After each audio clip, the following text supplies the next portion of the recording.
At karing kay katamong balitang PROMD. May giting 8 dala na trainees ng National Fire Training Institute hindi nalanlalam ng recognition rights king Camp Vicente Lim. Ining balita ng Sherwin Kulubong. Mahigit 800 fire trainees ng National Fire Training Institute ang sumailalim sa recognition rights sa Camp Vicente Lim sa Laguna. Pinangunahan ng officer in charge ng Bureau of Fire Protection na si Fire Chief Superintendent Bobby Baruelo ang isinagawang recognition. Hinamon ni OIC Baruelo ang mga fire trainees na gawin ang lahat nilang makakaya upang ganapin ang kanilang tungkulin sa mamamayan. We need to perform our mandates. Mas sobra pa doon kasi the government is giving us all we need. Para sa mga trainee, pangarap nila ang maging bahagi ng BFP upang makatulong sa ating mga kababayan lalo na sa panahon ng mga sakuna. Masarap po sir sa pakiramdam. Yung responsibility mas lumaki talaga.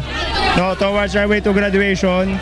Simula pa nung bata pa kami, ito na po yung ambisyon namin sir, ang magserbisyo po sa bayan. Nanawagan naman ang BFP sa ating mga kababayan na pumasok sa NFTI dahil sa malaking kakulangan ng personnel sa BFP. Sherwin Kulubong, UNTV News and Rescue, Laguna.